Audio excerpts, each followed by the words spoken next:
Hello friends, welcome to crazy G K trick. तो आइए daily current affairs की series में आगे चलते हैं और आज के सेशन में हम 17 फरवरी के सभी करंट अफेयर्स को एक एक करके यहाँ पर डिस्कस कर लेते हैं। वीडियो इंपॉर्टेंट है, एंड तक बने रहिएगा। अगर आप चैनल पर पहली बार आए हैं तो चैनल को सब्सक्राइब कर लीजिए, वीडियो को लाइक और शेयर कर दीजिए। और अगर आपको डेली करंट अफेयर की PDF चाहिए तो आप क्रेजी जी के ट्रिक के टेलीग्राम चैनल से या फिर क्रेजी जी के ट्रिक के एप्लीकेशन पर जाकर फ्री ऑफ कॉस्ट इसकी PDF को कलेक्ट कर सकते हैं। आज के करंट अफेयर का सबसे पहला क्वेश्चन आप सभी के लिए, टेस्ट क्रिकेट में 500 विकेट लेने वाले दूसरे भारतीय गेंदबाज कौन हैं? देखिए यहाँ पर क्वेश्चन पूछा गया है दूसरे भारतीय गेंदबाज से जिन्होंने टेस्ट क्रिकेट में 500 विकेट पूरे किए। तो ये है भारत के R अश्विन। आंसर हो जाएगा आंसर डी। अब आपके दिमाग में क्वेश्चन आएगा कि सर पहले क्रिकेटर कौन है जिन्होंने 500 विकेट पूरे किए थे टेस्ट क्रिकेट में? तो ये अनिल कुंबले थे फ्रेंड्स। और अब दूसरे ऐसे क्रिकेटर जिन्होंने टेस्ट क्रिकेट में 500 विकेट पूरे किए, ये बन गए R अश्विन। टीम इंडिया के स्पिनर है R अश्विन। इन्होंने हाल ही में देखिए इंग्लैंड के खिलाफ जो तीसरा टेस्ट खेला गया था उसमें अपने करियर के 500 विकेट पूरे किए हैं। इस तरह से अनिल कुंबले के बाद टेस्ट क्रिकेट में 500 विकेट लेने वाले ये भारत के दूसरे खिलाड़ी बन गए। और ऑल ओवर देखें तो दुनिया के 90 ऐसे गेंदबाज हैं, 90 ऐसे बॉलर हैं जिन्होंने टेस्ट क्रिकेट में 500 विकेट लिए हैं। रविचंद्रन अश्विन ने ये जो 500 विकेट लिए फ्रेंड्स, वो 98 टेस्ट मैच की 184 पारियों में पूरे किए। अब हम बात करेंगे अनिल कुंबले की, क्योंकि वो भी इंपॉर्टेंट है। तो अनिल कुंबले ने टेस्ट क्रिकेट में 500 विकेट पूरे किए थे। इन्होंने 105 टेस्ट मैचों में अपने 500 विकेट पूरे किए थे। वहीं पर हम R अश्विन की बात करें तो इन्होंने 98 टेस्ट खेले और अपने 500 विकेट पूरे किए। अनिल कुंबले ने अपने टेस्ट करियर में कुल 132 मैच खेले हैं और टोटल 619 विकेट अपने नाम किए हैं।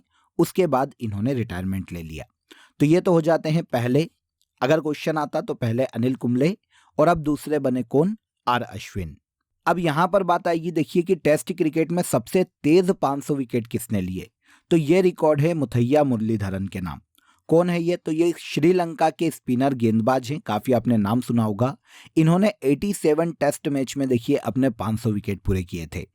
अब यहां पर आपको सारी जानकारी हो गई, पहले इंडियन, दूसरे इंडियन जिन्होंने 500 विकेट लिए और पहले से क्रिकेटर जिन्होंने सबसे तेज अपने 500 विकेट पूरे किए थे टेस्ट क्रिकेट में, तो ये हो जाते हैं मुथैया मुरलीधरन।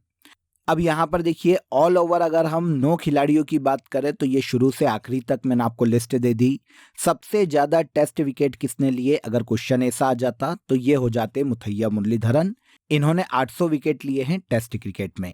भारतीय की बात करें तो ऑब्वियसली ये अनिल कुंबले हैं जिन्होंने 619 विकेट अपने नाम किए हैं टेस्ट क्रिकेट में।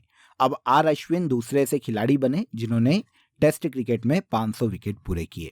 सारी इन्फॉर्मेशन मैंने आपको दे दी, कंफ्यूज मत होइएगा। कहीं से भी अब एग्जाम में क्वेश्चन आए तो आप इजीली इसे डील कर पाओगे।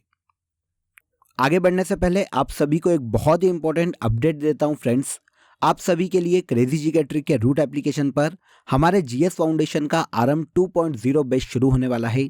स्पेशली ऐसे जितने भी स्टूडेंट हैं जो कि सिविल सर्विसेज की तैयारी कर रहे हैं, उनके लिए ये बैच बहुत ही बेनिफिट करने वाला है, क्योंकि स्पेशली जो फोकस इस बैच में हमारा होने वाला है वो आंसर राइटिंग पर रहेगा। आप सभी जानते हैं सेंट्रल में UPSC या स्टेट में जो PCS की एग्जाम है वहां पर आंसर राइटिंग बहुत ही इंपॉर्टेंट हो जाती है। तो पूरे बैच को आंसर राइटिंग के पॉइंट ऑफ व्यू से ही डिजाइन किया गया है। कुछ एडिशनल सब्जेक्ट भी एड ऑन किए गए हैं यहाँ पर, जैसे foreign affairs, Indian society, disaster management.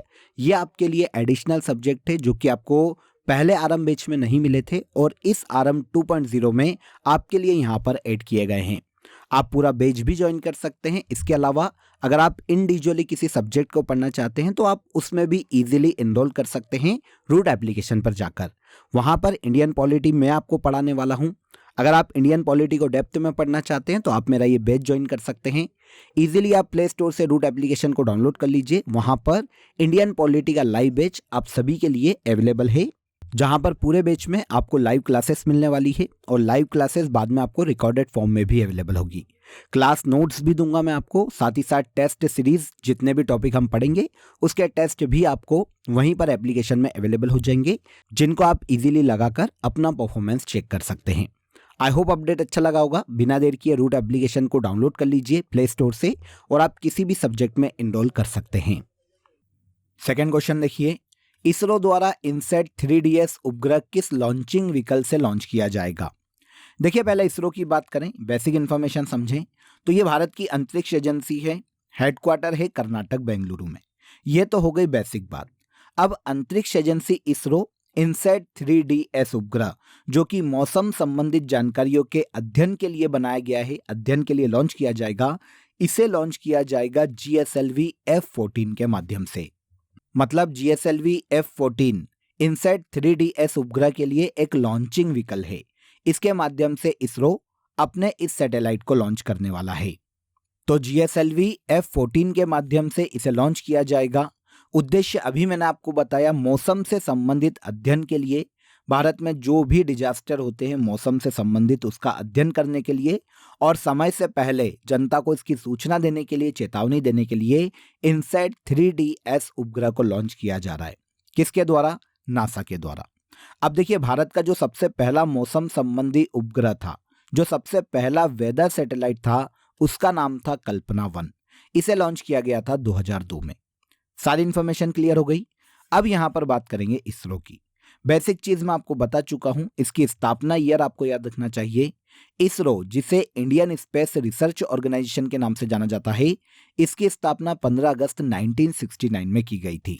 Headquarter Karnataka के बेंगलुरु में है और एस सोमनाथ वर्तमान में इसरो के अध्यक्ष के पद पर हैं। इसरो हाल ही में इनसैट 3DS सैटेलाइट को लॉन्च करने वाला है। मौसम संबंधी सैटेलाइट है जिसे GSLV F14 के माध्यम से लॉन्च किया जाएगा।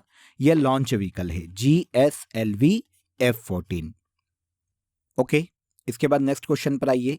किस राज्य में प्रधानमंत्री नरेंद्र मोदी ने बरसिंहसर सौर ऊर्जा संयंत्र का शिलान्यास किया?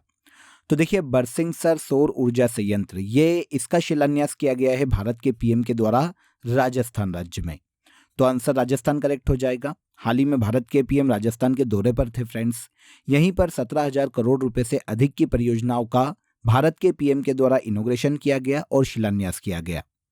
इनमें से ही एक बहुत ही इंपॉर्टेंट हो जाता है जो कि आपको याद रखना चाहिए। ये एक सौर ऊर्जा संयंत्र है, इसका नाम है बरसिंहसर सौर ऊर्जा संयंत्र, जो कि राजस्थान के बीकानेर जिले में स्थित है।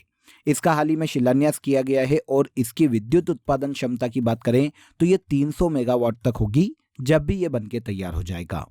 वैसे शिलान्यास भारत के PM नरेंद्र मोदी के द्वारा किया गया, लेकिन ये जो बरसिंहसर सौर ऊर्जा संयंत्र है, इसे बनाने का काम, इसे स्थापित करने का काम नवरत्न कंपनी के द्वारा किया गया है, जिसका नाम है NLC इंडिया लिमिटेड। इसके द्वारा इस सौर ऊर्जा संयंत्र को स्थापित किया जा रहा है।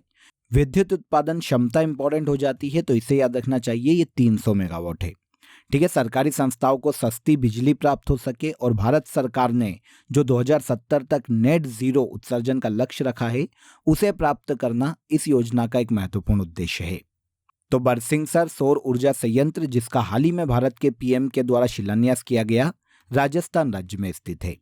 सभी परियोजनाओं में जो कि राजस्थान में शुरू की गई PM के द्वारा, उनमें यह सबसे ज्यादा इंपॉर्टेंट है, तो हमने इसी को कवर किया, नोट कर लीजिएगा। INS जटायु नेवल बेस कहां बनाया जाएगा? देखिए, नेवल बेस नेवी का एक बेस है INS जटायु के नाम से, जिसे स्थापित किया जाएगा भारत के लक्षद्वीप पर। भारत की यूनियन टेरिटरी है लक्षद्वीप, इसका एक द्वीप है मिनिकॉय द्वीप। यहीं पर INS जटायु नौसैनिक बेस बनाया जा रहा है। आप सभी जानते हैं, अभी मालदीव और भारत के मध्य में कुछ डिस्प्यूट देखने को मिले थे, स्पेशली वो डिस्प्यूट लक्षद्वीप की तरफ से ही आया था। यही एक कारण था दोनों देशों के मध्य डिस्प्यूट का। भारत के PM ने लक्षद्वीप में टूरिज्म को प्रमोट कर दिया, इससे मालदीव को थोड़ा सा बुरा लग गया। अब लक्षद्वीप को प्रॉपर तरीके से इंडियन गवर्नमेंट डेवलप करना चाह रही है। इसे सैन्य शक्ति के तौर पर भी देखा जा रहा है और टूरिज्म के तौर पर भी अब इसे डेवलप किया जाएगा। इसीलिए लक्षद्वीप में INS जटायु नेवल बेस की स्थापना की जाएगी, जो कि भारत के नेवी का एक बहुत ही इंपॉर्टेंट बेस होने वाला है। लक्षद्वीप के मिनिकॉय द्वीप पर इसे स्थापित किया जाएगा। इसके अलावा लक्षद्वीप के ही अगाती आइलैंड पर एक और नौसेना बेस बनाया जाएगा और कावारत्ती, जो कि लक्षद्वीप में ही स्थित है, इसकी कैपिटल है, यहाँ पर एक एयर बेस की स्थापना की जाएगी। इस एयर बेस का यूज नॉर्मली फाइटर जेट और भारी विमानों के संचालन के लिए किया जाएगा, ताकि किसी भी तरह से पड़ोसी देशों से अगर कोई भी डिस्प्यूट होता है तो हमारी जो इंडियन आर्मी है वो अपनी कमान संभाल सके और जो हमारी वायुसेना है वो किसी भी देश की किसी भी आपत्तिजनक गतिविधि को, युद्ध या वॉर की स्थिति को आसानी से संभाल सके और एक मजबूत टीम की तरह, एक मजबूत आर्मी की तरह प्रेजेंट कर सके खुद को। इसीलिए इन बेस को लक्षद्वीप में स्थापित किया जा रहा है। हमारा question INS Jatayu naval base से है। कहां पर स्थापित किया जा रहा है? तो याद रखिएगा यह लक्षद्वीप पर स्थापित किया जा रहा है। नेक्स्ट क्वेश्चन देखिए, 59th दक्षिण पूर्व एशियाई सेंट्रल बैंक गवर्नर समिट का आयोजन कहां किया गया? तो यह समिट आयोजित की गई है हाल ही में महाराष्ट्र के मुंबई में। आंसर ए करेक्ट हो जाएगा। यह 59th दक्षिण पूर्व एशियाई सेंट्रल बैंक गवर्नर समिट है। नाम से समझ में आ जाएगा कि होने क्या वाला है। जितने भी देश हैं जो कि दक्षिण पूर्वी एशियाई देश है, उनके सेंट्रल बैंक के जो गवर्नर है उनकी ये समिट है। दक्षिण पूर्वी एशियाई देशों में जितने भी इकोनॉमिकल क्राइसिस है, इकोनॉमिकल प्रॉब्लम है, उन्हें सॉर्ट आउट करना, उनकी जो भी हर्डल्स है उनको सॉल्व करना इस समिट का मुख्य उद्देश्य है। यह 59th दक्षिण पूर्व एशियाई सेंट्रल बैंक गवर्नर समिट है। आयोजन किया गया महाराष्ट्र के मुंबई में और ऑब्वियसली भारत की ओर से RBI के गवर्नर शक्तिकांत दास ने इस समिट में भाग लिया है। और रिजर्व बैंक ने यहाँ पर अपने डेटा को जारी किया और इसमें इन्होंने कहा कि 2024-25 तक देश की जो GDP की वृद्धि दर है वो 7% रहने की संभावना है। यह अभी तक केवल एक अजम्पशन है जो कि RBI ने अपनी तरफ से दिया है। लेकिन हमें यहाँ पर यह याद रखना चाहिए कि 59th दक्षिण पूर्व एशियाई सेंट्रल बैंक गवर्नर समिट का आयोजन महाराष्ट्र के मुंबई में हाल ही में किया गया। इसके बाद नंदकिशोर यादव किस राज्य के विधानसभा अध्यक्ष नियुक्त किए गए? देखिए, कुछ समय पहले ही बिहार में एक पॉलिटिकल चेंज आया था फ्रेंड्स, जहां पर JDU जो कि गवर्नमेंट में थी, इसकी RJD जो कि लालू प्रसाद यादव की पार्टी है, इनके साथ गठबंधन की सरकार थी। JDU के नेता नीतीश कुमार बिहार के CM थे, लेकिन JDU ने RJD के साथ अपना गठबंधन तोड़ा और इन्होंने गठबंधन किया BJP के साथ और फिर से गवर्नमेंट बनाई JDU ने।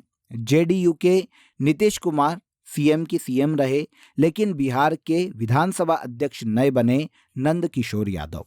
आंसर हो जाएगा आंसर ए। नंदकिशोर यादव के पहले अवध बिहारी चौधरी विधानसभा अध्यक्ष थे बिहार में। अब गवर्नमेंट चेंज हुई तो भाजपा के सदस्य नंदकिशोर यादव बिहार विधानसभा में अध्यक्ष के रूप में नियुक्त किए गए। क्लियर? अब इनके अलावा देखिए, मुख्यमंत्री तो नीतीश कुमार ही हैं, इसके अलावा जो विपक्षी दल के नेता हैं वो तेजस्वी यादव बने हैं।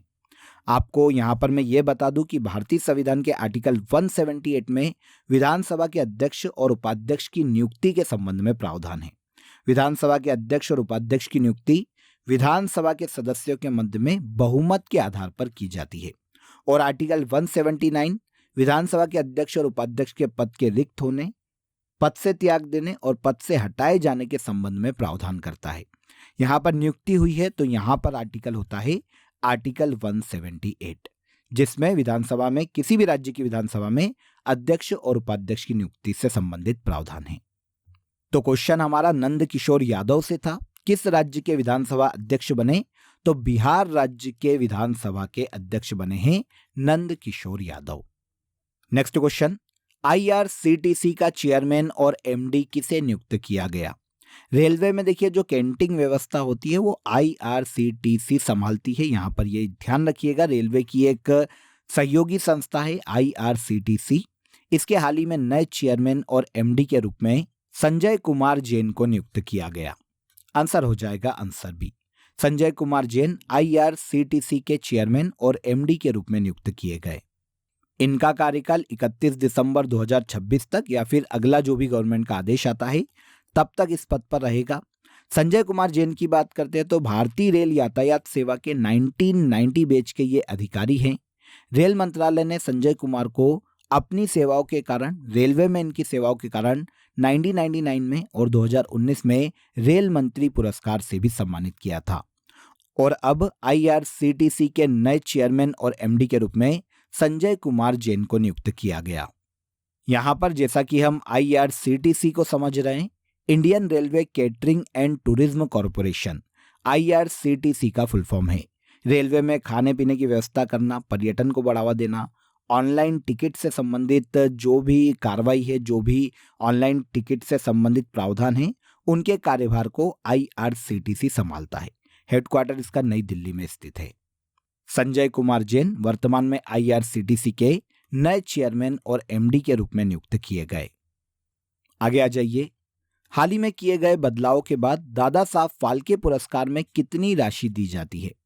दादा साहब फाल्के पुरस्कार, जो कि देखिए सिनेमा के क्षेत्र में दिया जाने वाला भारत का सबसे बड़ा अवार्ड है। जीवन पर्यंत सिनेमा के क्षेत्र में उपलब्धि के लिए दिया जाता है। पहले इसकी पुरस्कार राशि 10 लाख रुपए थी, जिसे अब बढ़ाकर 15 लाख रुपए कर दिया गया। तो यहां पर आंसर ले लीजिए, आंसर हो जाएगा 15 लाख। पूरी डिटेल जान लेते हैं।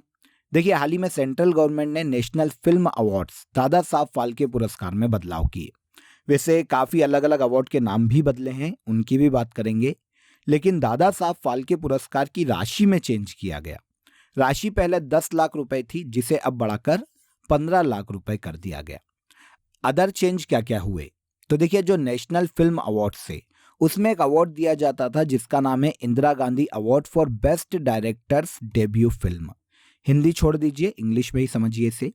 Indira Gandhi award for best directors debut film, इसका नाम चेंज किया गया और अब इसे कर दिया गया बेस्ट डायरेक्टर्स डेब्यू फिल्म। इसके अलावा एक और नेशनल फिल्म अवार्ड का नाम बदला गया है। पहले इसका नाम था Nargis Dutt award for best feature film on national integration, और अब इसका नाम बदलकर कर दिया गया best feature film award for promotion of national, social और इन्वायरमेंटल वैल्यूज। तो ये दो नाम चेंज हुए हैं नेशनल फिल्म अवार्ड में। और इसके अलावा दादा साहब फाल्के अवार्ड, जो कि सिनेमा के क्षेत्र में दिया जाने वाला सबसे बड़ा अवार्ड है, 1969 में शुरू किया गया था। इसकी पुरस्कार राशि में चेंज किया गया। इसकी पुरस्कार राशि पहले 10 लाख थी, जिसे बढ़ाकर कर दिया गया 15 लाख रुपए। राष्ट्रीय फिल्म पुरस्कारों की शुरुआत इंडियन गवर्नमेंट के द्वारा 1954 में की गई थी। सारी जानकारी मिल गई, कंफ्यूज मत होइएगा, एक एक करके सारे फैक्ट रिवाइज करके भी देख सकते हो आप। पर यहाँ पर केवल दादा साहब फाल्के की पुरस्कार राशि ही इंपॉर्टेंट थी, यहीं से एग्जाम में क्वेश्चन पूछा जा सकता है, तो मैंने आपको वही बताया है। देखिए फ्रेंड्स, आप सभी के लिए हमारे करंट अफेयर की ईयरली ई बुक शंखनाद आपके लिए अवेलेबल है। पूरे फरवरी तक अपडेटेड ये बुक आपको मिलने वाली है, जहां पर बजट 2024 भी इंक्लूड है। अयोध्या के राम मंदिर की प्राण प्रतिष्ठा से संबंधित जो क्वेश्चन है वो भी यहां पर इंक्लूड किए गए हैं। तो आप अगर हार्ड कॉपी ऑर्डर करना चाहते हैं तो आपको डिस्क्रिप्शन में लिंक दी गई है, वहां पर जाकर आप बुक को ऑर्डर कर लीजिए, डायरेक्ट बुक आपके घर आ जाएगी। और अगर आप ई बुक ज्वाइन करना चाहते हैं तो आपको रूट एप्लीकेशन पर और इसके अलावा क्रेजी जीके ट्रिक एप्लीकेशन पर ईयरली करंट अफेयर शंखनाद की ई बुक भी अवेलेबल है। आप इजीली दोनों सोर्सेज से जाकर बुक भी ऑर्डर कर सकते हैं और ई बुक भी ऑर्डर कर सकते हैं। किस मिनिस्ट्री ने ई जागृति पोर्टल लॉन्च किया? तो इस पोर्टल को लॉन्च किया है ministry of consumer affair, food and public distribution ने। आंसर हो जाएगा आंसर ए। अब देखिए, नाम से आपको समझ में आ जाएगा कि अगर ई जागृति पोर्टल को कंज्यूमर अफेयर लॉन्च कर रहा है या फिर इसका कोई विभाग लॉन्च कर रहा है, जो कि उपभोक्ता मामलों का विभाग है इसी मिनिस्ट्री में, ओके। तो सीधी सी बात है कि उपभोक्ताओं की जो शिकायत है उसके निवारण के लिए ही ई जागृति पोर्टल होगा। तो उद्देश्य भी आपको यहीं पर समझ में आ गया। जितने भी कंज्यूमर कोर्ट हैं उसमें जितने भी मामले लंबित हैं उनको कम करना इस ई जागृति पोर्टल का मुख्य उद्देश्य है। इसके माध्यम से उपभोक्ता से संबंधित जो मामले आते हैं, जो भी उनकी शिकायतें आती हैं, जो भी उनका केसेस आते हैं, उनको कम करना ई जागृति पोर्टल का मुख्य उद्देश्य है। अब देखिए, इस पोर्टल में उपभोक्ता या कंज्यूमर से संबंधित जितने भी शिकायत प्लेटफॉर्म हैं उनको यूनाइट किया जाएगा, उनको एक जगह लाया जाएगा। और इसके अलावा केस फाइलिंग या फिर जो ऑनलाइन फी पेमेंट होता है, ऐसी सुविधाएं ई जागृति पोर्टल पर ही दी जाएगी, ताकि आसानी से इनकी शिकायतों को हल किया जा सके। और इसके लिए यहीं पर एक वर्चुअल कोर्ट की भी सुविधा दी गई है। तो ई जागृति पोर्टल के बहुत सारे यूज है, बहुत सारे काम हैं।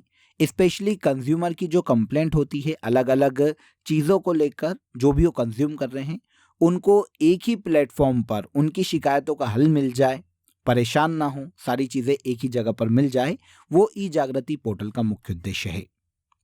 Ministry of consumer affair, food and public distribution के द्वारा ई जागृति पोर्टल को हाल ही में लॉन्च किया गया। इंपॉर्टेंट है, नोट कीजिएगा, ओके। इसके बाद आज के करंट अफेयर का सबसे लास्ट क्वेश्चन देखिए, इंटरनेशनल चाइल्डहुड कैंसर डे कब मनाया जाता है? तो पूरे वर्ल्ड में देखिए, चाइल्डहुड कैंसर के प्रति लोगों को जागरूक करना, इस डे को मनाए जाने का मुख्य उद्देश्य है और ये हर साल 15 फरवरी को मनाया जाता है। 15 फरवरी को सेलिब्रेट किया जाता है इंटरनेशनल चाइल्डहुड कैंसर डे। 2024 में unwilling changes international childhood cancer day की थीम है। अब यहाँ पर देखिए, आपको चाइल्डहुड कैंसर के बारे में पता होना चाहिए कि ये क्या है। तो देखिए, ये पीडियाट्रिक कैंसर भी कहा जाता है फ्रेंड्स। चाइल्डहुड कैंसर को कैंसर का एक समूह है जो कि नॉर्मली बच्चों को या टीनेजर्स को सबसे ज़्यादा प्रभावित करता है। बच्चों में या टीनेजर्स में इस कैंसर के लक्षण सबसे ज़्यादा देखने को मिलते हैं। नॉर्मली बच्चों में ल्यूकेमिया, ब्रेन ट्यूमर, लिम्फोमा, ऐसे या बोन कैंसर, ये सभी चाइल्डहुड कैंसर हैं। ठीक है, देखिए यहाँ पर इस जनरल सी इंफॉर्मेशन को नोटिस कीजिए कि पूरे वर्ल्ड में हर रोज़ 1000 से अधिक बच्चों में चाइल्डहुड कैंसर का पता चलता है और इलाज के दौरान देखिए केवल 20% बच्चे ही जीवित बच पाते हैं। मतलब 80% की चाइल्डहुड कैंसर के कारण मृत्यु हो जाती है। तो काफ़ी त्रासदी भरा है और काफ़ी देखिए पूरे वर्ल्ड को काफ़ी इफेक्ट कर रहा है। इसीलिए इसके प्रति लोगों में जागरूकता होनी चाहिए। इसीलिए इंटरनेशनल चाइल्डहुड कैंसर डे के रूप में हर साल 15 फरवरी को सेलिब्रेट किया जाता है। नोट कर लीजिएगा। आई होप आज के सेशन में ये सारे क्वेश्चन आपको समझ में आ गए होंगे। तो 17 फरवरी के सभी करंट अफेयर्स को यहाँ पर आज के सेशन में हमने डिटेल में डिस्कस किया।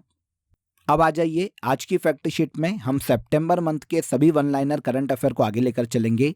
ध्यान से एक एक को सुनिएगा। पहला देखिए, किस देश के शोधकर्ताओं ने स्टेम कोशिकाओं से कृत्रिम भ्रूण बनाया है? तो ये देश है इजराइल। किस राज्य के सलेम सागो को जीआई टैग दिया गया? तो ये तमिलनाडु राज्य का सलेम सागो साबूदाना है जिसे जीआई टैग दिया गया 2023 में। State child cricket world cup Chennai Tamil Nadu में आयोजित किया गया। 9 सितंबर 2023 को भारत और फ्रांस ने द्विपक्षीय नौसेना अभ्यास वरुण के 21वें संस्करण के दूसरे चरण का आयोजन किया। 9 सितंबर 2023 को उत्तर कोरिया ने अपनी पहली न्यूक्लियर अटैक सबमरीन लॉन्च की है। आगे आइए, 9 सितंबर 2023 को स्वच्छ वायु सर्वेक्षण 2023 में मध्य प्रदेश का इंदौर शहर पहले स्थान पर रहा। 9 सितंबर 2023 को गोवा राज्य के राज्यपाल ने 37वें राष्ट्रीय खेलों के मशाल का शुभारंभ किया। सितंबर 2023 में स्विट्जरलैंड ने विश्व के सबसे बेस्ट कंट्री का खिताब जीता है। अमेरिका ने आधिकारिक रूप से 3 सितंबर को सनातन धर्म दिवस मनाने की घोषणा की है और चर्चा में रही उमियार झील मेघालय राज्य में स्थित है। सितंबर मंथ से ये सभी वन लाइनर बहुत ही इंपॉर्टेंट है, नोट कर लीजिएगा। अब आ जाइए लास्ट डे के सेशन में जो करंट अफेयर हमने डिटेल में देखा था उसे यहाँ पर हम एक बार रिवाइज कर लेते हैं। पहला देखिए, काजी नेमू फल को राजकीय फल घोषित किया असम राज्य ने। वर्ल्ड गवर्नमेंट समिट 2024 में गवर्नमेंट टेक प्राइज भारत को दिया गया। इलेक्टोरल बॉन्ड स्कीम को सेंट्रल गवर्नमेंट के द्वारा 2018 में लॉन्च किया गया था। प्रधानमंत्री नरेंद्र मोदी के यूएई यात्रा के दौरान दोनों देशों के मध्य में 10 समझौते पर हस्ताक्षर किए गए। इंडोनेशिया के नए प्रेसिडेंट प्रबोवो सुबियांतो को नियुक्त किया गया। हाल ही में बहुउद्देश्य ऑक्टोकॉप्टर विकसित करने के लिए हवलदार वरिंदर सिंह को विशिष्ट सेवा पदक पुरस्कार दिया गया। इसके बाद आइए, हाल ही में चर्चा में रहे सरफराज खान क्रिकेट से संबंधित खिलाड़ी है। हाल ही में यूनाइटेड वर्ल्ड रेसलिंग चर्चा में रहा। इसका हेडक्वार्टर स्विट्जरलैंड में स्थित है। दुनिया में पहली एयर टैक्सी सेवा दुबई शहर शुरू करने वाला है। और लास्ट था, इंडियन ट्रेड डेटा के अनुसार भारत देश में जो ट्रेड डेफिसिट है वो $7.49 बिलियन रहा है। ये सभी करंट अफेयर लास्ट डे के सेशन में हमने डिटेल में समझे थे। अब आज के लिए आप सभी के लिए क्वेश्चन ऑफ द डे बहुत ही इंपॉर्टेंट, नोट कर लीजिएगा। सबरीमाला मंदिर किस राज्य में स्थित है? आपको पता ही होगा इस क्वेश्चन का आंसर, तो कमेंट में जरूर बताइएगा कि इस क्वेश्चन का आंसर क्या है। सबरीमाला मंदिर भारत के किस राज्य में स्थित है? अगर आपको वीडियो पसंद आया हो, इन्फॉर्मेटिव लगा हो तो वीडियो को लाइक और शेयर कर दीजिए, चैनल को सब्सक्राइब कर लीजिए। कल फिर मुलाकात करेंगे नेक्स्ट डे के सेशन में। तब तक अपना ख्याल रखिए। जय हिंद, जय भारत।